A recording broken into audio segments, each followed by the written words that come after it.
ఉన్న బంగారాన్ని విడిపించి ఆ రోజు ఆన్లైన్ రేటుకే మేము కొంటాం. Sharma gold company.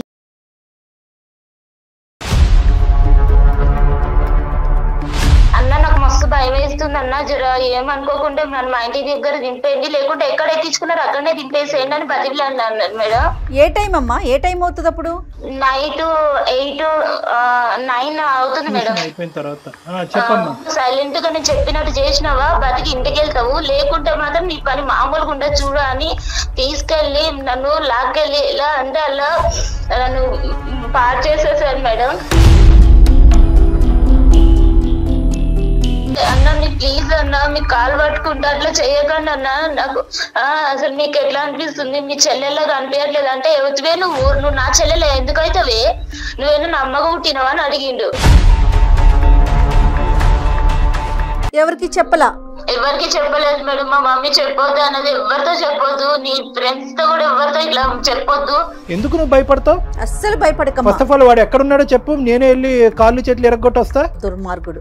నాకు ఎక్స్పీరియన్స్ బాగుందా మీ ఆయనతో బాగుందా అన్నట్టు మాట్లాడుతున్నాడు. నేను చెప్పినటువంటి పద్ధతిలో వాడికి ఫోన్ కలిపి అంతే, మేమేమి బ్యాక్గ్రౌండ్ లో మాట్లాడాం. హలో హలో, ప్లీజ్ నీకు దండం పెడతా, ఎందుకు నన్ను ఇంత బ్లాక్ మెయిల్ చేస్తున్నావు? అంటే నాకు ఇష్టం అనేది చెప్తున్నా కదా. అసలు ఎవడ్రా నువ్వు? మీకేం సంబంధం? ఏ సంబంధం ఉందో లేదో తర్వాత తేల్చుకుందాము. నువ్వు ఎక్కడున్నావు చెప్పు ఫస్ట్. అసలు నువ్వు ఎవడు? అసలు ఏం చేసావు ఈ అమ్మాయితో చిన్నప్పుడు? అవసరం లేదు కదా సార్. పర్సనల్ బొక్క ఏంద్రా మాట్లాడేది నువ్వు? నా ఇష్టం సార్, నాకు కావాలనుకుంటున్నా. ఊసలు లెక్క పెట్టలేదు నువ్వు ఇప్పుడుకొచ్చి. హలో, మక్కులు ఎరదంటారు. చూసుకున్నాం సార్, ఏం చేస్తారో చేసుకోండి సార్. ఏం చేస్తారో చేసుకోవాలట కళ్యాణ్. ఏం చేస్తారో చేసుకోండి. నీకు ఒక తల్లి, ఒక అక్క, ఒక చెల్లి ఉందా? నువ్వు మనిషివా? చిచ్చి, అసలు మాట్లాడటానికి మాటలు రావట్లేదు. ఓకే సార్, మీతో కూడా నేను మాట్లాడాల్సిన అవసరం లేదు సార్. Right sir.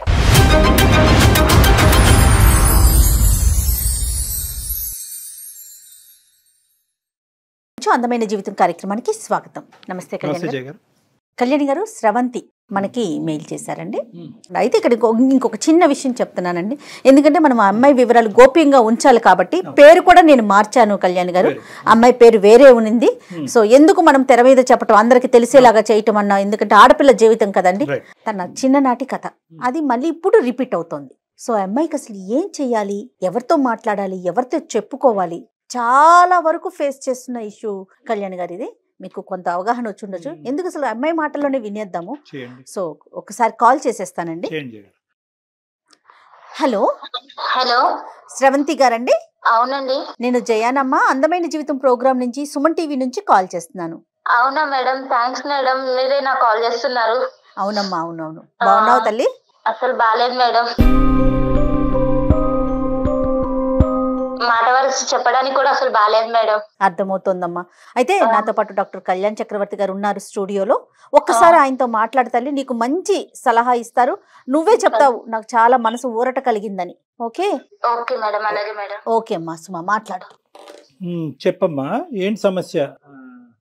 సార్ నా పేరు శ్రవంతి సార్. శ్రవంతి, నాకు ఎలాంటి ప్రాబ్లం ఉందంటే చెప్పుకుంటే తీరలేనంత ప్రాబ్లం ఉంది సార్. నిజంగా అసలు మీరు నాకు కాల్ చేస్తారు అనుకోలేదు, బట్ ఇప్పుడు మీరు కాల్ చేసి మాత్రం చాలా హెల్ప్ చేశారు సార్. చెప్పు సమస్య. నీ వయసు ఎంతమ్మా? 22 సార్. 22. చెప్పమ్మా సమస్య ఏంటో చెప్పు. మ్యారేజ్ అయిందా? సార్ నేను 9th క్లాస్ లో ఉన్నప్పుడు మా ఫ్రెండ్ ఇంటికి ఇట్లా కంబైన్ స్టడీస్ కోసం వెళ్ళేదాన్ని సార్. వెళ్తుంటే ఒక రోజు చాలా లేట్ అయిపోయింది. చాలా లేట్ అయిపోయిందని నేను వస్తున్నాను సార్. దారిలో వస్తుంటే ఎవరో ఫాలో అవుతున్నట్టు అనిపించింది నాకు. ఎవరో ఫాలో అవుతున్నట్టు అనిపిస్తే ఇంకా కొంచెం ముందుకు రాగానే ఒక ఆటో ఉంది సార్. ఆటో ఉండి అతన్ని అన్న కొంచెం ఇక్కడ ఎవరు ఫాలో అవుతున్నట్టు కొంచెం భయంగా ఉంది, జర ఏమనుకోకుంటే కొంచెం నన్ను మా ఇంటి దగ్గర దింపండి అన్న అంటే, అవమ్మా నువ్వు నా చెల్లెలు లాంటి దానివి, నేను సేఫ్ గా తీసుకెళ్తానమ్మా అని నన్ను ఆటో ఎక్కించుకున్నారు సార్. ఏ టైం అమ్మా? ఏ టైం అవుతుంది అప్పుడు? నైట్ 8, 9 అవుతుంది మేడం. 9 అవుతుంది మేడం. తల్లి ఆటో ఎక్కించుకున్నారు. ఆటో ఎక్కించుకుని కొంచెం ముందుకు వెళ్ళగానే ఇట్లా టర్న్ తీసుకున్నారు. నేను చెప్పాను, అన్న మా ఇల్లు స్ట్రైట్ కే వెళ్ళాలి, ఇట్లా మీరు లెఫ్ట్ తీసుకున్నారంటే లేదమ్మా ఇది షార్ట్ కట్, మీ ఇల్లు నాకు తెలుసు, నేను ఎప్పుడు ఇటు నుంచే వస్తుంటాను, నేను చాలా సార్లు చూసాను అన్నాడు. అన్నాక మేడం నేను కొంచెం అంటే నాకు అంత తెలియని కూడా తెలియదు మేడం, అట్లా ఆయన చెప్పింది నమ్మేశాను. సరే తీసుకెళ్తారేమో అనుకున్నాను. కొంచెం ముందుకెళ్ళగానే అన్ని చెట్లు వస్తున్నాయి, మొత్తము ముళ్ళు పొదలు అన్ని వస్తున్నాయి. అన్న నాకు మస్తు భయం వేస్తుంది అన్న, జర ఏమనుకోకుండా మా ఇంటి దగ్గర దింపేయండి, లేకుంటే ఎక్కడ ఎక్కించుకున్నారు అక్కడనే దింపేసేయండి అని బతిలాడినా అన్నారు మేడం. బతిలాడితే కూడా లేదు, నువ్వు ఇప్పుడు అరిచినావు అంటే మాత్రము నీకు మామూలుగా ఉండదు, నాది ఎట్లా ఉంటుందో చూపిస్తాను, నీకు చావు ఎట్లుంటుందో అట్లా చూపిస్తాను, సైలెంట్ గా నేను చెప్పినట్టు చేసినావా బతికి ఇంటికి వెళ్తావు, లేకుంటే మాత్రం నీ పని మామూలుగా ఉండదు చూడ అని తీసుకెళ్లి నన్ను లాక్కెళ్ళి ఎలా అంటే అలా నన్ను పాడు చేసేసారు మేడం. చాలా అంటే చాలా ఘోరంగా మేడం. అసలు నాకైతే అన్న నీ ప్లీజ్ అన్న మీకు కాలు పట్టుకుంటా అట్లా చేయకండి అన్న, నాకు అసలు నీకు ఎట్లా అనిపిస్తుంది, నీ చెల్లెల్లాగా అనిపించట్లేదు అంటే ఎవరివే నువ్వు నా చెల్లెలే ఎందుకైతేవే, నువ్వేనా నా అమ్మగా పుట్టినవా అని అడిగిండు. ఎట్లంటే అట్లా ఘోరంగా పాడు చేసిండు మేడం. చేసినాక మళ్ళీ నువ్వు ఎవరికైనా చెప్పినావంటే మాత్రం నిన్ను ఇంకా రెండో రోజు నువ్వు మీ అమ్మని చూడవు, మీ ఇంటిని చూడవు, రెండో రోజు తీసుకెళ్లి చంపేస్తాను, ఈసారి నువ్వు ఇంకోసారి ఇట్లా ఇటు నుంచే వెళ్తావు, నేను రోజు నేను పాలైతేనే ఉంటాను, నువ్వు ఎవరికైనా చెప్పినట్టు తెలిసినా లేదంటే నన్ను చూపించినట్టు తెలిసినా నువ్వు ఆ రోజు లాస్ట్ నీకు లైఫ్ ఉండదు, ఇంకా నేను ఆ రోజు చంపేస్తానని బెదిరించింది మేడం.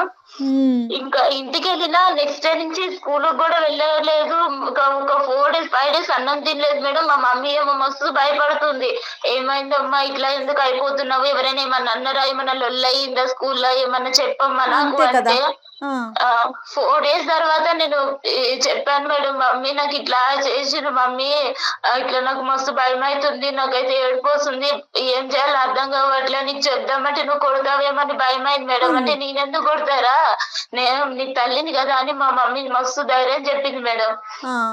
వాడిని చూపించి అన్నది కానీ నాకు ఆ తర్వాత నుంచి వాడు కనిపించలేదు మేడం. తర్వాత నుంచి కనిపించలేదు. మా మమ్మీ ఆ ఇయర్ మొత్తము ఇంకా నాకు అలానే బ్రతకాలి, ఇక సరిగా తినకుండా. స్కూల్ కాటికి అమ్మే తీసుకెళ్లేదా తల్లి నిన్ను? మొత్తం మా మమ్మీ మేడం ఆ రోజు నుంచి నెక్స్ట్ డే నుంచి మా మమ్మీ జాగ్రత్తగా చిన్న పిల్లలు పట్టుకుని వెళ్ళి స్కూల్ కి దగ్గర దింపి స్కూల్ నుంచి తీసుకొచ్చేది మేడం. భయం అయ్యి ఆఖరికి మా డాడీ కూడా ఇవన్నీ తెలియదు. మా తమ్ముడు ఉన్నాడు మేడం, నాకు ఒక తమ్ముడు ఉన్నాడు, తమ్ముడు కూడా తెలియదు మేడం. ఎవరికి చెప్పలా? ఎవరికి చెప్పలేదు మేడం. మా మమ్మీ చెప్పొద్దు అన్నది, ఎవరితో చెప్పొద్దు, నీ ఫ్రెండ్స్ తో కూడా ఎవరితో ఇట్లా చెప్పొద్దు, వద్దమ్మా ఇవన్నీ అని మా మమ్మీ నాకు చాలా ధైర్యం చెప్పింది మేడం. మా డాడీ కూడా ఇచ్చి పంపి ఎప్పుడైనా సరే మా మమ్మీయే తీసుకొస్తుంది మేడం. ఆ ఇయర్ అంతా అట్లా అయిపోయింది. ఇక 10th అయిపోయినాక డైరెక్ట్ నన్ను హాస్టల్ వేసేసారు మేడం. హాస్టల్ వేసాక ఇంకా డిగ్రీ వరకు కంప్లీట్ చేశాను. మా మమ్మీ నాకు ఇక డిగ్రీ అయిపోయాక పెళ్లి చేసుకుంది కానమ్మా, ఇంకా చదువు అయిపోయింది కదంటే, లేదమ్మా నాకు పెళ్ళొద్దు ఏమొద్దు, నాకు అసలు ఇలా అయిపోయింది, వాళ్ళకి తెలిస్తే ఎవరికైనా తెలిస్తే మళ్ళీ తర్వాత అసలు మేడం చాలా అంటే చాలా అసలు అది నా మైండ్ లో ఎలా నాటుకుపోయిందంటే నన్ను అంత ఘోరంగా చేశారు మేడం వాడు ఆ రోజు.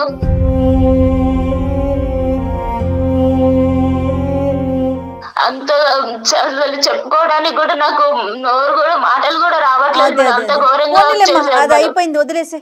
తర్వాత అయితే ఇక పెళ్లి చేసుకుంది కానమ్మా అని మా మమ్మీ పెళ్లి సంబంధాలు చూస్తుంది. వద్దమ్మా నాకు అసలు వద్దంటే మా మమ్మీ చాలా మోటివేట్ చేసింది మేడం. వద్దమ్మా ఇట్లాంటివి మర్చిపోవాలి, ఏదో దెబ్బ తగిలింది అనుకుని మర్చిపో, ఇలాంటివన్నీ మైండ్ లో పెట్టుకుని నీ జీవితం నాశనం చేసుకోకమ్మా, నీకంటూ నేను ఉన్నాను కదా, రేపు నేను లేకపోతే ఇంకెవరు ఇలానే బ్రతకలేవు కదా అని ధైర్యం చెప్పి పెళ్లి చేసింది మేడం. వీడి ఇక్కడ మధ్యలో ఎక్కడ కూడా నీకు కలవలేదు కదమ్మా? కలవటం గానీ ఫోన్లు చేయటం గానీ ఏమీ చేయలేదు? ఆ తర్వాత అసలు ఒకసారి ఇట్లా అయిపోయినాక ఇంకెప్పుడు వాడి మొహం కూడా నేను చూడలేదు, నాకు ఎప్పుడు కలవలేదు సార్. ఓకే సరేనమ్మా. పెళ్లి అయిందమ్మా, పెళ్లి అయిన తర్వాత ఏమైంది? పెళ్లి అయిపోయినాక మా హస్బెండ్ మాకు చాలా మంచివాడు సార్. అంటే ఇవన్నీ ఏం తెలియదు, మా మమ్మీ చెప్పొద్దు అన్నది నేను చెప్పలేదు సార్. తర్వాత కొంచెం మంచిగా చూసుకున్నాను. ఒక 7 months వరకు మా ఆయన దగ్గరికి వెళ్ళాలంటేనే నాకు చాలా భయం అయింది సార్. మా అమ్మకి చెప్తే మా అమ్మ అన్నది కొంచెం చిన్న పిల్ల కదయ్యా, ఏం అనుకోకు, కొంచెం అడ్జస్ట్ అవ్వు, రాను రాను తెలుసుకుంటది అని మా మమ్మీ సర్ది చెప్పేది మా ఆయనకు కూడా. అలా అయ్యాక కొంచెం మా ఆయన చూపించే ప్రేమ, మా ఆయన ఇట్లా మంచిగా చూసుకోవడం చూసి ఇక మా ఆయనకి దగ్గరయ్యాను సార్. ఇక మాకు ఒక పాప కూడా పుట్టింది సార్. 1 year పాప ఉంది ఇప్పుడు నాకు. పాప కూడా పుట్టింది సార్. ఇక తర్వాత ఒక రోజు మా ఆయన ఒక ఫంక్షన్ ఉంది, ఇట్లా ఉందమ్మా నేను వెళ్ళేసి వస్తా, మా ఫ్రెండ్స్ అందరినీ ఇట్లా కలిసేసి రావాలి, రీయూనియన్ జరుగుతుందని వెళ్తున్నాను, మా ఫ్రెండ్స్ చిన్నప్పుడు ఫ్రెండ్స్ అందరు కలుస్తున్నారు, నేను వెళ్ళేసి వస్తాను అని ఒక రోజు వెళ్ళారు మేడం. వెళ్ళాక ఇంకొక రోజు నైట్ వాళ్ళ ఫ్రెండ్ తీసుకుని వచ్చారు. ఆయనని చూడగానే సార్ నాకు అక్కడనే గుండె ఆగిపోయింది. అసలు నాకు చేతుల్లో చెమటలు పట్టేస్తున్నాయి, అసలు ఒళ్ళంతా వణికిపోతుంది. ఎందుకలా? నాకు 9 years బ్యాక్, నాకు 9th class లో ఉన్నప్పుడు నన్ను ఎవరైతే ఆటోలో తీసుకెళ్లి నన్ను పాడు చేశాడో వాడే మా హస్బెండ్ తో వచ్చాడు సార్, మా హస్బెండ్ ఫ్రెండ్ అని. ఇక వాడు నన్ను చూడగానే ఎందుకో సార్ ఎట్లా కన్నింగ్, ఎంత ఏదో సాడిష్ నవ్వినట్టు నవ్వుతున్నాడు. మళ్ళీ మా ఆయన దగ్గరకు వచ్చి, మీ భార్యనా, నాకు చెల్లెలవుతుంది కదా, నువ్వు చెప్పనే లేదు, ఇప్పటిదాకా చూపించనే లేదు అని చాలా సొంత మనిషిలాగా మాట్లాడుతున్నాడు. నన్ను చూస్తూనేమో ఇంత కన్నింగ్ గా చూస్తున్నాడు. నీకు అర్థమైంది? అర్థమైపోయింది. నాకు అప్పటికే భయం అవుతుంది, కాళ్ళు చేతులు అంతా వణికిపోతున్నాయి. మా ఆయన అడిగాడు, ఏంటి శ్రవంతి ఇట్లా జ్వరం వచ్చిందా ఏంటి, అట్లా అయిపోయావు, ఇందాకలాగా బానే ఉన్నావు కదా, ఇప్పుడు ఏమైంది అంటే, చెల్లెలకి ఏమన్నా నీరసంగా ఉందేమోరా, తిన్నదో లేదో అడుగు ఒకసారి, నువ్వు లేవ్వని, నువ్వు ఇటు వచ్చావు కదా, నువ్వు లేవ్వని తినలేదేమో అని ఎంత చాలా నైస్ గా మాట్లాడుతున్నాడు మా ఆయనతో, ప్రేమ కురిపించాడు. ఆ తర్వాత నుంచి మేడం నెక్స్ట్ డే నుంచి రోజు రావడం స్టార్ట్ చేశాడు ఇంటికి. రోజు రావడం స్టార్ట్ చేశాడు. ఇక మా ఆయనకేమో ఇట్లా లెటర్స్ రాస్తున్నాడు, ఆకాశరామన్న లెటర్స్ లాగా రాస్తున్నాడు. నీ భార్య గురించి నీకు తెలుసా, నువ్వు ముందే కనుక్కున్నావా, నీ భార్య ఎవరితో ఎఫ్ఐఆర్ ఏం లేదా, నీ భార్యకి ఏమన్నా ఇంతకు ముందు ఏమన్నా ఉందా, అన్ని కనుక్కుని చేసుకున్నావా అన్నట్టు ఇట్లా లెటర్స్ రాయడం స్టార్ట్ చేశాడు మేడం. మెసేజ్లు కానీ లెటర్స్ కానీ రాయటం మొదలు పెట్టాడు. కానీ మీ హస్బెండ్ వచ్చి నిన్ను ప్రశ్నించాడమ్మా, ఏంటి ఇదంతా అడిగాడా? ఒకసారి అడిగాడు సార్, ఇట్లా ఏమై ఇట్లా లెటర్స్ వస్తున్నాయంటే, నాకు తెలియదండి, ఇట్లా ఇవన్నీ నాకెలా తెలుస్తుంది, నేను చిన్నప్పటి నుంచి మా అమ్మ దగ్గరనే పెరిగాను, తర్వాత హాస్టల్కి వెళ్ళిపోయాను, నాకు ఇలా ఎవరు కూడా తెలియదు, అలా మీరు ఎలా అనుకుంటారు, ఎవరో రాసిన ఉత్తరాలు బట్టి అని అడిగాను. అడిగితే సరేలే అంటున్నారు, కానీ రోజుకు ఒక లెటర్ వస్తుంది సార్. కాదమ్మా శ్రవంతి, నువ్వు ఇప్పుడు మనకు ఏంటంటే మనకి ఇక్కడ చిన్న అదృష్టమా ఏంటి అనేది తెలియదు, కానీ మీ భర్త మంచివాడు అనేటటువంటి ఒక మాట నువ్వు నాకు చెప్పావు కాబట్టి నేను చాలా హ్యాపీగా ఫీల్ అయ్యాను. నీ భర్తకి నువ్వేంటో తెలుసు, నీకు నువ్వు భర్త ఏంటో తెలిసినప్పుడు ఇప్పటికైనా కూడా గుట్టిప్పి ఇది జరుగుతుందని చెప్పుంటే సరిపోద్ది కదా, ఎందుకు భయపడ్డావు? సార్ ఇప్పుడు నేను ఇప్పుడు చెప్తే ఎలా సార్, పెళ్ళి అవ్వక ముందో పెళ్లి తర్వాత ఫస్ట్ చెప్పుంటే ఆయన నన్ను అర్థం చేసుకునేవారేమో. ఇప్పుడు వీడు కళ్ళ ముందుకు వచ్చాక ఇప్పుడు చెప్తే మోసం చేస్తాను అన్నదా సార్? అమ్మ ఇక్కడ ఏంటంటే వాడికి ఇప్పుడు ఎవడైతే ఈడు ఉన్నాడో ఈ దొంగనా డాష్ గాడు, వీడు బాగా స్టడీ చేశాడు చిన్నప్పటి నుంచి, మీ హస్బెండ్ని స్టడీ చేశాడు, ఎందుకంటే చిన్ననాటి స్నేహితుడు, ఇతను చాలా మంచోడు, ఇతను నోట్లో నాలుగు లేదు అనేది అక్కడ స్టడీ చేశాడు. ఇక్కడ ఏమొచ్చి నువ్వు బాధితురాలు పొజిషన్లో ఉన్నావు కాబట్టి అప్పుడు గుట్టు ఇప్పందని ఇప్పుడు ఎందుకు గుట్టు ఇప్పుతావు అనేటటువంటి ఉద్దేశం ఏంటంటే రెండు వైపుల నుంచి వాడికి అడ్వాంటేజ్ అయిపోయింది. అడ్వాంటేజ్ అవటం వల్ల ఏమవుతుందంటే సెకండ్ అటెంప్ట్ లోకి వచ్చాడు. ఇప్పుడు ఫస్ట్ అటెంప్ట్ లో మానభంగం చేశాడు, సెకండ్ అటెంప్ట్ లో ఇంకో అటెంప్ట్ అంటే నీ దరిదాపుల్లోకి వచ్చేస్తున్నాడు అనమాట, మళ్ళీ ఎంట్రీ ఇస్తున్నాడు వాడు. ఇస్తున్నారు సార్. ఆయన నాకు కాల్ చేశాడు, వాడు నా నెంబర్ మా హస్బెండ్ నుంచి తీసుకున్నారో ఎట్లా తీసుకున్నాడో నాకు కాల్ చేశాడు. చేసి ఏంటి బాగున్నావా, అన్ని మర్చిపోయావా, కొత్తగా మళ్ళీ నీకు కొత్త ఎక్స్పీరియన్స్ అవుతుందా అని, ఎలా అంటే అలా చండాలంగా మాట్లాడుతున్నాడు. నాతో ఎక్స్పీరియన్స్ బాగుందా, మీ ఆయనతో బాగుందా అన్నట్టు మాట్లాడుతున్నాడు.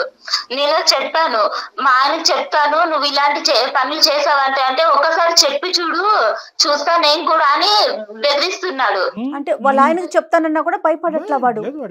అస్సలు లేదు మేడం, నువ్వు చెప్పి చూడు ఒకసారి, నీ లైఫ్ ఎట్ వెళ్తుందో మీ ఆయన లైఫ్ ఎట్ వెళ్తుందో నువ్వే చూద్దు గాని నీ కళ్ళతో. అతనికి పెళ్ళైనట్టు ఏమన్నా తెలిసిందమ్మా ఈ ఆటో అతనికి? లేదు మేడం, నాకు అంటే నేను ఆ తర్వాత వాడు నన్ను అట్లా చేశాను, నేను ఇంతవరకు కలవలేదు. కాదు, మీ ఆయన ద్వారా ఇప్పుడు ఈ 10 రోజుల్లో? లేదు మేడం, వాడి ప్రస్తావన ఎత్తాలంటేనే నాకు భయంగా ఉంది మేడం. మా ఆయన దగ్గర నువ్వు చెప్పాల్సింది కదా, ఎందుకు వేరే వాళ్ళని ఇంటికి తీసుకొస్తున్నావు, పద్దాక తీసుకురా, మాకు నాకు ఇబ్బందిగా ఉంది, అట్లా ఏదన్నా చెప్పకపోయావు? అంటే చెప్పాను మేడం, అంటే మా ఇంటికి ఇంతకు ముందు కూడా మా ఆయన ఫ్రెండ్స్ చాలా మంది వచ్చేవాళ్ళు. ఇక వాళ్ళ దగ్గర ఎప్పుడు ఎవరి దగ్గర ఏం చెప్పను దాన్ని ఈయన దగ్గర చెప్తే ఏమనుకుంటాడని అదొక భయం అయింది మేడం. అయినా ఈయన మా ఆయన ఉన్నప్పుడు నా దగ్గర నాతో చాలా మంచిగా ఒక సొంత చెల్లెలతో మాట్లాడినట్టు మాట్లాడుతున్నాడు. తిన్నావా చెల్లెమ్మ, తినలే, ఏం చేస్తున్నావమ్మా, పాప ఎలా ఉందమ్మా అని మాట్లాడుతున్నాడు. దుర్మార్గుడు. అలా ఉన్న తన మీద నేను కంప్లైంట్ ఇద్దామన్నా కూడా నాకు ధైర్యం సరిపోవట్లేదు మేడం. నేను ఆ రోజు బలైపోయిన దానికి ఇప్పుడు ఎంత నరకం చూస్తున్నానంటే మేడం, వాడంత నరకం పెడుతున్నాడు నన్ను. అయితే నాకైతే నిజంగా చచ్చిపోతుంది మేడం. ఎందుకమ్మా, దీనికి చాలా సింపుల్ సొల్యూషన్, చాలా సింపుల్ సొల్యూషన్ ఉంది. నీతో పాటు పెద్ద సైన్యం మేము ఉన్నాం, వాడిని తాట తీస్తాం, వాడిని ఊరికే వదులుతావా వాడిని? నువ్వు ఎందుకు అంత భయపడుతున్నావు? నీ భర్త మంచివాడు, అది ప్రధానమైనటువంటి అంశం. నువ్వు నీ భర్తకి చెప్పొచ్చు.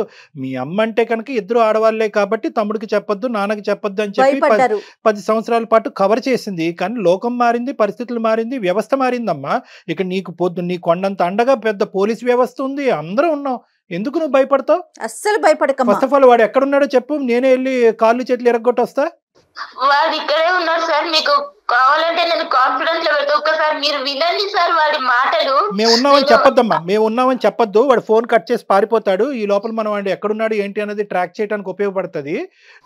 నువ్వు మామూలుగా మాట్లాడి ఏమీ లేనట్టుగానే అందమైన జీవితం అని మా ప్రోగ్రామ్ గురించి ఏమీ చెప్పొద్దు నువ్వు. ఓకే, నువ్వు సింపుల్ గా ఏంటంటే నువ్వు రెగ్యులర్ గా మాట్లాడుతున్నట్టుగానే ఎక్కడున్నావు, ఏం చేస్తున్నావు అన్నట్టుగా మాట్లాడి నన్ను వదిలేసేవా, నన్ను ఇబ్బంది పెట్టద్దు, మీరు రెగ్యులర్ గా ఏదైతే మాట్లాడతారో అది మాట్లాడు. సరేనా? తర్వాత వాడు గొంతుకు లెగుస్తా చూడు, అప్పుడు నేను జయ గారు అందుకుంటాం. నువ్వు ఇంట్రడ్యూస్ చేయొద్దు, మమ్మల్ని ఇంట్రడ్యూస్ చేయొద్దు. నేను ఆల్రెడీ లాస్ట్ టైం సూసైడ్ చేసుకుందామని సూసైడ్ దాకా వెళ్ళాను సార్, కానీ నా పాపం చూసి వెనక్కి వచ్చేసాను సార్. ఇప్పుడు బ్రతకాలన్నా కూడా నాకు అసలు వేరే లేకుండా అయిపోతుంది సార్. శ్రవంతి బంగారం, ఒకే మాట చెప్తున్నాను, ఇది నీ గురించి నేను చేయట్లేదు.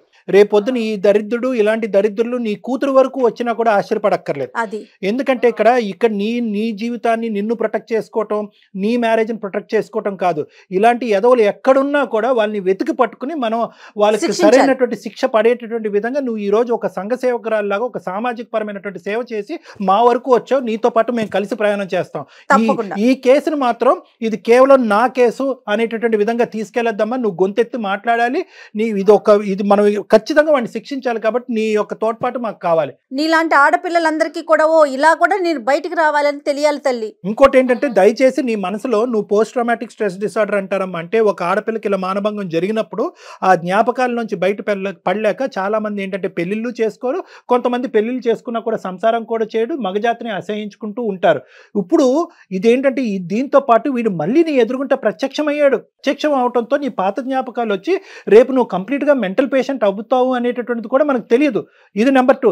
నెంబర్ 3 ఏంటంటే కనుక ఇక్కడ ఫస్ట్ ఆఫ్ ఆల్ నీలాంటి ఆడపిల్లలు ముందుకొచ్చి గొంతిప్పి ఎందుకు మాట్లాడాలి అంటే కనుక ఫస్ట్ మీకు తగినటువంటి రక్షణ కల్పించిన తర్వాత, రక్షణ తీసుకున్న తర్వాత మీరు మాట్లాడండి. నెంబర్ 1. నెంబర్ 2 ఏంటంటే గిల్ట్ తీసేసేయండి. వాడికి ఏదో నువ్వు కోఆపరేట్ చేసినట్టుగా దయచేసి ఫీల్ అవ్వద్దు. నీ మీద ఒక హత్యాయత్నం జరిగింది, మానభంగం జరిగింది నీ మీద. కాబట్టి ఫస్ట్ ఆఫ్ ఆల్ నీ మైండ్ లోంచి ఏంటంటే నీ భర్తతో చెప్తున్నప్పుడు కానీ, మాతో చెప్తున్నప్పుడు కానీ, సమాజంలో రేపొద్దున ఎవరైనాతో మాట్లాడే పెద్దలతో మాట్లాడే పరిస్థితి వచ్చినప్పుడు నేను తప్పు చేశానేమో అనేటటువంటి ఫీలింగ్తో నువ్వు బయటకు రా.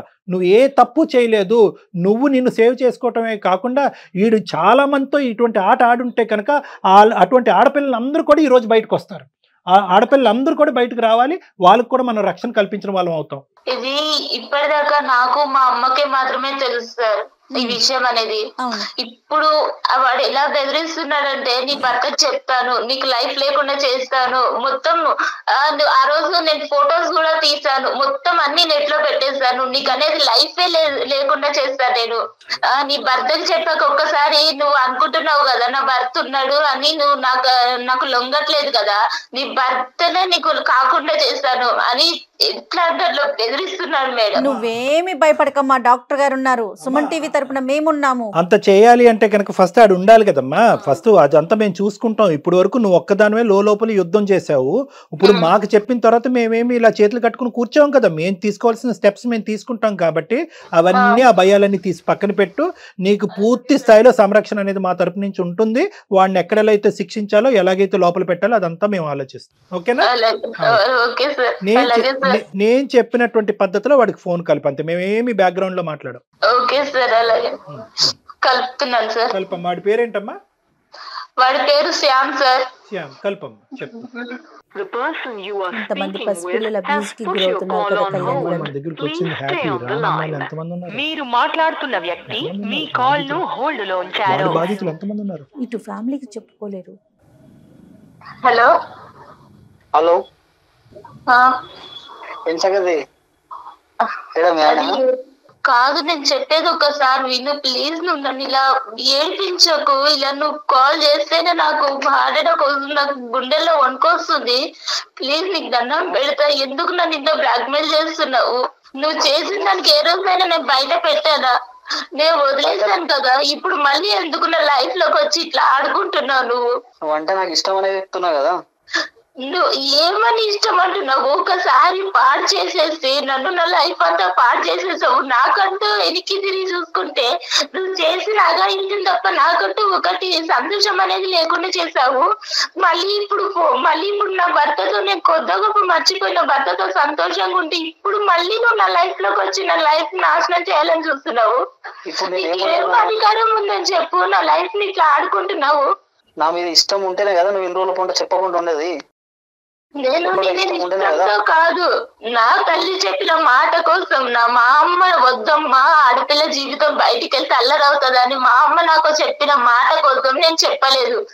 నాకు అవన్నీ సంబంధం లేదు. ఒప్పుకుంటున్నావా లేదా? నీ బండారం మొత్తం బయట పెడతా. మీ ఆయనకు మొత్తం చెప్పేస్తా. నేను నీకు దండం పెడతా. ఇలాంటి అన్ని చెయ్యకు ప్లీజ్. నన్ను వదిలేసేయు. అవన్నీ నాకు సంబంధం లేదు. నేను నిన్ను కోరుకుంటున్నా. ఒక్కసారి నువ్వు కావాలని కోరుకుంటున్నా. నువ్వు వస్తావా లేదా? నేను రమ్మంటావా నన్ను? నేను రాలేదు. నీకు దండం పెడతా ప్లీజ్. ఇంత రిక్వెస్ట్ చేస్తున్నాను కదా. చిన్నప్పుడే నువ్వు నచ్చినావు. ఇప్పుడు నువ్వు ఇంకా చాలా అందంగా ఉన్నావు. ఇప్పుడు నువ్వు కావాలని కోరుకుంటున్నా. లేదు అంటే నీవన్నీ నా దగ్గర ఉన్నాయి. అన్ని బండారం మొత్తం బయట పెట్టేస్తా నేను. మీ ఇంట్లో ఆడవాళ్ళు ఉండరా? నీకు అమ్మ అక్క చెల్లి ఎవరు లేరా? అవన్నీ నీకు సంబంధం లేదు. నువ్వు ఒప్పుకుంటున్నావా లేదా? నీ అన్ని బయట పెట్టమంటావా? ఏం బయట పెడతావు? చచ్చిపోమంటావా చెప్పు. ఎందుకు ఇంకా ఏడిపిస్తున్నావు? నేనేమన్నా అన్యాయం చేస్తానా నీకు? అసలు నేనంటే ఇష్టం ఉంటేనే కదా నువ్వు ఇన్ని రోజుల పాటు సైలెంట్ ఉన్నది. నేను అంటే ఇష్టం ఉండి కాదు సైలెంట్ గా ఉన్నది. నా భర్త మీద గౌరవంగా నేను సైలెంట్ గా ఉన్నాను. ఇప్పుడు నేను కావాలనుకుంటున్నా. నేను ఏం కావాలనుకుంటున్నా? నేనేం వస్తువులు అనుకుంటున్నావా నువ్వు కావాలనుకోవడానికి? నేను ఇంకొక భార్యని నీకు తెలుసా? కనిపిస్తుందా? ఇంటికి వచ్చినప్పుడల్లా చెల్లమ్మ చెల్లమ్మ అని పిలిచి నా భర్త ముందు నీకు అలా ఎలా మాట్లాడాలనిపిస్తుంది? నేను ఇలానే ఉంటా. నాకు కావాలనుకుంటున్నా. నువ్వు ఇప్పుడు అందంగా ఉన్నావు కాబట్టి నువ్వు కావాలనుకుంటున్నా. అప్పుడు నీ చెల్లి అందంగా ఉంటే ఎవరి దగ్గరికైనా పంపిస్తావా? నాది ఇంతే. నేను ఇంతే. నా వరుసనే ఇంత. నీకు ఇష్టం వచ్చినట్టుంటే సరిపోతుందా? వేరే వాళ్ళు ఇష్టాలు అర్థం చేసుకోవా? వేరే వాళ్ళ బ్రతుకులు నాశనం అయిపోతే అని ఆలోచించుకోవా? ఒప్పుకుంటున్నావా లేదా? ఒకటి చెప్పు ప్లీజ్. నీకు దండం పెడతా. నన్ను వదిలేస్తే ఏం ఒప్పుకోవాలి? నాకు భర్త ఉన్నాడు, పాప ఉంది. వచ్చేసి నీ ఇష్టం, నీ లైఫ్ నీ ఇష్టం. ఏమి ఇష్టము? నా బ్రతుకే నాశనం చేసేసరికి ఇంకా ఏమి ఇష్టం ఉంటుంది? ఇంకా నాశనం అయిపోతుంది. ఇంకా గలీజ్ అయిపోతుంది. మరి ఇవన్నీ మీ ఆయన ఇంకా ఘోరం అయిపోతుంది. మరి హలో బాబు. హలో బాబు. హలో ఎవరు సార్? నేనా? నువ్వెవరు చెప్పు. నీ పేరేంటి? సార్ నా పేరు శ్యామ్ సార్. రైట్. ఓకే. నా పేరు డాక్టర్ కళ్యాణ్ చక్రవర్తి. నేను సుమన్ టీవీ అందమైన జీవితం నుంచి మాట్లాడుతున్నాను. మీకేం సంబంధం సార్? అదే సంబంధం ఏంటి అన్నది నేను చెప్తాను. ఇప్పుడు వరకు ఆ అమ్మాయి గొంతిప్పలేదు. ఇప్పుడు గొంతిప్పి మాట్లాడింది. ఆ అమ్మాయి తరపున మేము ఉన్నాము. అసలు ఎవడ్రా నువ్వు? ఎవడ్రా నువ్వు? అసలు మీకేం సంబంధం? ఏ సంబంధం ఉందో లేదో తర్వాత తేల్చుకుందాము. నువ్వు ఎక్కడున్నావు చెప్పు ఫస్ట్. అసలు నువ్వు ఎవడు? అసలు ఏం చేసావు ఈ అమ్మాయితో చిన్నప్పుడు? పర్సనల్ బొక్క ఏంద్రా మాట్లాడేది నువ్వు? నీకెందుకు సార్? తన పర్సనల్. నీకేంటి ఏం మాట్లాడుతున్నావు నువ్వు? నువ్వేం చేసావు ఈ అమ్మాయితో చిన్నప్పుడు? ఇప్పుడు ఏం చేస్తున్నావు? ఎంతమంది ఆడవాళ్ళు నీ లిస్టులో ఉన్నారు, ఎంతమంది ఆడవాళ్ళతో జీవితాలతో నువ్వు ఆడుకుంటున్నావు, ఎంతమంది ఆడవాళ్ళని మానభంగం చేస్తావు, ఎంతమంది ఆడవాళ్ళని బ్లాక్మెయిల్ చేస్తున్నావు?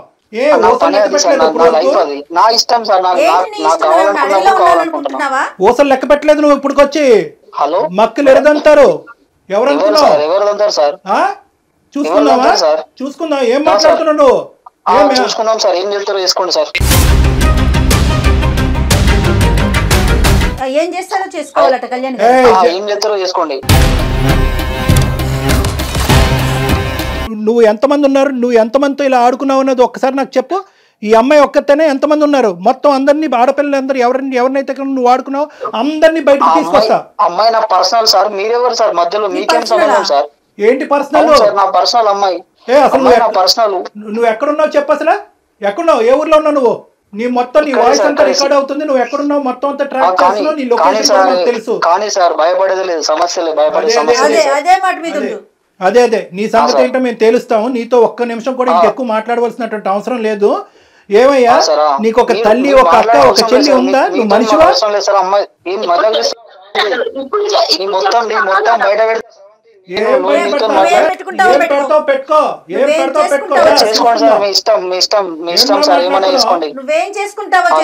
బయట పెడతావా? ఏం బయట పెడతారా? కాళ్ళు చేతులు ఉండాలి కదా నీకు, మెడ మీద తలకే ఉండాలి కదా నువ్వు బయట పెట్టాలంటే. చూసుకుందాం. చేసుకోండి సార్, మీ ఇష్టం, మీ ఇష్టం ఉన్నట్టు చేసుకోండి, ఏం చేసుకుంటారు చేసుకోండి.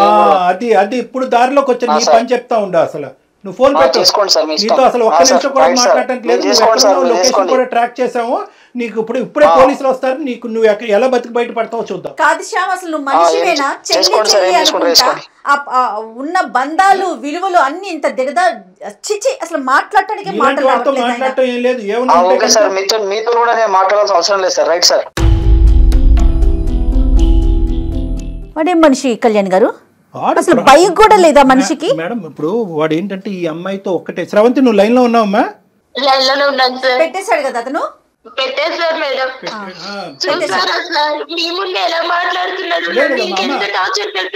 అమ్మ ఇది సుమన్ టీవీ వరకు శ్రవంతి తీసుకొచ్చినటువంటి ఒక కథ మాత్రమే. ఇలాంటి ఎన్ని కథలు ఉన్నాయేమో అన్నట్టు నాకు అనిపిస్తుంది. ఎందుకంటే కనుక మనం ఎందుకు ఎవరినైనా క్రానిక్ అఫెండర్ అని మనం ఎప్పుడు అంటాం? పీడోఫైల్స్ అంటాం. అంటే చిన్న పిల్లల్ని సెక్షువల్గా మానభంగం చేసుకుంటూ వాడుకుంటూ పెద్దవాళ్ళకి చెప్పకుండా భయపెడుతూ వాళ్ళ నోట్లో గుడ్డలు కూరేటటువంటి ఇలాంటి వాళ్ళు పీడోఫైల్స్ అంటారు. ఎందుకు వీడి గురించి ఇంత ప్రత్యేకంగా మనం ఈ రోజు మాట్లాడుకోవాలి? నాకు ఎందుకు అంత స్థాయి కోపం వచ్చిందంటే ఈ టోన్లో నేను ఎప్పుడూ మాట్లాడలేదు. ఎందుకంటే వీళ్ళందరూ చాప కింద నీరులాగా చాలా మంది ఆడపిల్లలతో కుటుంబ సభ్యుల్లోనే ఉండేటటువంటి ఎదవలు కొంత ఉన్నారు. ఈడంటే కనుక బయట ఎక్కడి నుంచో పరిచయం అయ్యి నీకు తెలిసి తెలియకుండా ముక్కు మొహం తెలియని వాడు ఆటో ఎక్కావు. నీలాంటి ఆడపిల్లలు ప్రధానంగా గుర్తుపెట్టుకోవాల్సినటువంటి ముఖ్యమైనటువంటి అంశం ఏంటంటే ఇటువంటి వాళ్ళు ఉంటారు, తస్మాత్ జాగ్రత్త. మీ ఎడం వైపు కుడివైపు ఎక్కడన్నా ఉంటారు, మీ కుటుంబంలోనే ఉంటారు, మీ స్నేహితుల మధ్యలో అన్నా ఉంటారు, స్కూల్లో అన్నా ఉంటారు, ఆటో డ్రైవర్లు రిక్షా డ్రైవర్లు లాగా ఉండొచ్చు. తస్మాత్ జాగ్రత్త అనేది ఈరోజు నీ ద్వారా మేము అందరికీ చెప్పేటటువంటి మెసేజ్. వీడిని ఎందుకు క్రానిక్ అఫెండర్ అన్నానంటే వీడు అప్పుడు తప్పు చేశాడు. ఈ మధ్యలో అంటే నువ్వు 9 సంవత్సరాలు 10 సంవత్సరాల పాటు ఏర్పడినటువంటి గ్యాప్లో ఎక్కడా కూడా వాళ్ళు మార్పు రాలేదు. ఎందుకంటే కనుక వాళ్ళకి ఇచ్చేటటువంటి బలం ఏంటంటే మీలాంటి ఆడపిల్లలు నమ్మి అక్కడికి వెళ్ళటం అనేటటువంటి ఒక బలం అయితే మీరు మీ తల్లులు ఏంటంటే ప్రాణభయాలతో పరువు భయాలతో ఏంటంటే ఇది గుప్పుట్లో పెట్టేసి ఇలా కప్పేస్తారు చూడు, బయట ప్రపంచానికి తెలియకుండా. అది మీ వరకు మీకు న్యాయం అనిపించవచ్చు, ఏదో జరిగిపోయిందమ్మా వదిలేద్దామమ్మా పెళ్ళి అని చెప్పి పెళ్ళి అవ్వాలనేటటువంటి దాస్తారు చూడు, అది వాళ్ళ బలం. ఆ బలంతో ఏంటంటే ఈరోజు మళ్ళీ 9 సంవత్సరాల తర్వాత ఆడు మీ ఆయన్ని బాగా స్టడీ చేశాడు, నిన్ను బాగా స్టడీ చేసి మీ ఆయన దగ్గర మార్కులు కొట్టేసేటటువంటి విధంగా కొట్టేసి ఎక్కడా కూడా 0.5% పశ్చాత్తాపం కూడా పొందకుండా నిన్ను మళ్ళీ ఈరోజు మళ్ళీ ఇచ్చేయడానికి ట్రై చేస్తున్నాడు. సో ఇలాంటి వాళ్ళకి మనం ఎప్పుడు కూడా గుర్తుపెట్టుకోవాల్సింది ఏంటంటే మనం జాగ్రత్తగా ఉంటాం, రెండోది గొంతు విప్పి మాట్లాడటం. ఎందుకంటే ఇప్పుడున్నటువంటి వ్యవస్థలో అమ్మ ఏదో శ్రవంతి ఇక్కడికి వచ్చేసి చెప్పేసింది అని పబ్లిక్ అందరికీ చెప్పేసి నీ ఫోటోలు ఇవన్నీ చూపెట్టడం జరగదు. అందుగురించే ఏంటంటే చాలా గోప్యంగా ఉంటుంది. ఇలాంటి అంశాలు కూడా చాలా గోప్యంగా ఉంచుతాం అనమాట. పోలీస్ వ్యవస్థ కూడా చాలా గోప్యంగా వస్తుంది, ఇన్వెస్టిగేషన్ చాలా గోప్యంగా ఉంటుంది. మీ పరువులు ఎక్కడికి పోవు. నువ్వు అవన్నీ దాచిపెట్టేసి ఈరోజు ఆఖరికి నీ ప్రాణాల మీద తీసుకొచ్చి నీ భర్తకు కూడా చెప్పనటువంటి పరిస్థితికి తీసుకొచ్చావు. అర్థమైందమ్మా? అర్థమైంది సార్. సో నీ ఇక్కడ భయపడవలసినటువంటిది ఏమీ లేదు. వాడి లొకేషన్ ఏంటి, వాడు ఎక్కడుంటాడు ఏంటి మొత్తం ట్రాప్ చేసాం, మనం ట్రాక్ చేశారు మన వాళ్ళు. సో ఇప్పుడే ఇమీడియట్గా నువ్వు ఫోన్ పెట్టేసిన తర్వాత నువ్వు ఎక్కడుంటే చెప్తే కనుక మా వాళ్ళు నీ దగ్గరకు వస్తారు, నిన్ను మా దగ్గర తీసుకొస్తారు. ఇక్కడి నుంచి మనం పోలీస్ స్టేషన్కి వెళ్దాము, తగినటువంటి కంప్లైంట్ ఇద్దాము, వాడిని వెంటనే కటకటాలు వెనకట్లు పంపించేటటువంటి ప్రయత్నం చేద్దాం. దీనికల్లా నువ్వు ధైర్యంగా ఉండాలి తల్లి, అదొక్కటే నువ్వు చేయాల్సింది, నువ్వు ధైర్యంగా ఉండాలి. నువ్వు మాట్లాడాలమ్మా, మాట్లాడాలి. అంతే కదా కళ్యాణ్ గారు? అలాగే సార్, అలాగే మేడం. ఓకే ఓకే, మీరు ఒక్కసారి హెల్ప్ చేసి పెడితే నా ప్రాణాలు కాపాడాలి వచ్చేసి సార్. వాడు బెదిరించే బెదిరింపులు వాడి కోసం నీ ప్రాణం ఎందుకమ్మా పనంగా పెట్టాలి శ్రవంతి? ఇది మా బాధ్యత, ఇది మా బాధ్యత. నీకు ఒక కూతురు ఉంది, నీకు ఒక జీవితం ఉంది. నువ్వు కూడా కొద్దిగా స్వార్థంగా ఆలోచించాలి. వాడెవడో ఎదవ వల్ల నువ్వు ఈరోజు ప్రాణాలు తీసుకోవాల్సినటువంటి అవసరం లేదు. ముందుకురా, రాణి లక్ష్మీబాయి లాగా ఫైట్ చేయి, నీతో పాటు మేము ఉన్నాం. ఖచ్చితంగా సుమన్ టీవీ ఉంది, డాక్టర్ గారు ఉన్నారు, అందరం ఉన్నామమ్మా. వ్యవస్థలో ఉన్నాం మనమేమి ఎక్కడ మనుషులు లేని చోట కాదు ఉన్నది. ధైర్యంగా ఉండు, నువ్వు ధైర్యంగా ఉండు. నెక్స్ట్ ఏం చేద్దాం అనేది ఆలోచిద్దాం, సరేనా? నువ్వు అసలు ముందు అసలు నీకు ధైర్యమైన ఏంటంటే సుమన్ టీవీ అందమైన జీవితానికి నువ్వు ఎప్పుడైతే మెయిల్ చేసావో అప్పుడే నీకు ధైర్యం ఉన్నట్లే. ఓకే, అర్థమైందమ్మా? నువ్వు ఎక్కడ తగ్గద్దు, నువ్వు జాగ్రత్తగా ఉండు, తలుపులు వేసుకుని ఉండు, జాగ్రత్తగా ఉండు. మేము ఇప్పుడే ఏ స్టెప్స్ తీసుకోవాలో ఆ స్టెప్స్ తీసుకుంటాం.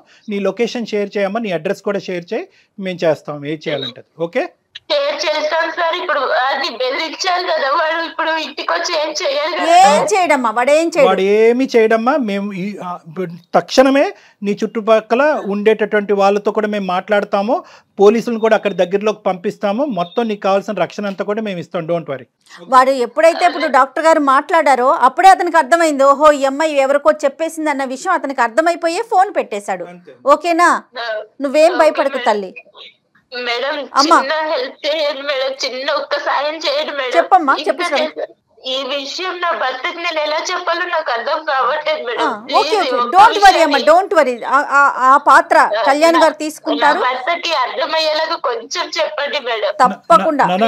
అన్ని జాబ్స్ కంటే ఈ రోజు మాకు పెట్టినటువంటి అన్ని జాబ్స్ కంటే ఈజియెస్ట్ ఉద్యోగం అదొకటే, అదే జాబ్. ఇప్పుడు మీ భర్తకి చెప్పడం చాలా సులభం. అది మా ద్వారా మేము టేకప్ చేసి ఇంత చేసేటటువంటి వాళ్ళు అది చెప్పడం. నీ పెళ్లికి కానీ నీ జీవితానికి కానీ ఎటువంటి డోకా లేదు. మీ భర్తకి సరైనటువంటి పద్ధతిలో మేము చెప్తాం. డాక్టర్ గారు ఎలా కన్వే చేయాలో అలా కన్వే చేస్తారు. అతని సపోర్ట్ కూడా మనకు ఉంటది. ఓకేనా? నువ్వు ధైర్యంగా ఉండు. ఓకేనమ్మా, బాయ్ అమ్మా, టేక్ కేర్. కళ్యాణ్ గారు ఇప్పుడు నెక్స్ట్ ఏం చేద్దామండి? నో అమ్మా, మన ఇమీడియట్ గా ఇప్పుడు అమ్మాయి ఫోన్ పెట్టేసింది, లొకేషన్ కూడా షేర్ చేసి ఉంటుంది అమ్మాయికి. అక్కడికి మన మనుషులను పంపించడం, ఈ లోపల మనం పోలీస్ కంప్లైంట్ ఇచ్చేసి పోలీసులను కూడా తీసుకుని మనం కూడా ప్రత్యేకంగా అక్కడికి వెళ్దాం. రైట్ అండి, థ్యాంక్ యూ సో మచ్. నమస్తే. అత్యాధునికమైన టెక్నాలజీతో ఫెర్టిలిటీ ట్రీట్మెంట్ అందిస్తోంది మెడిసి IVF.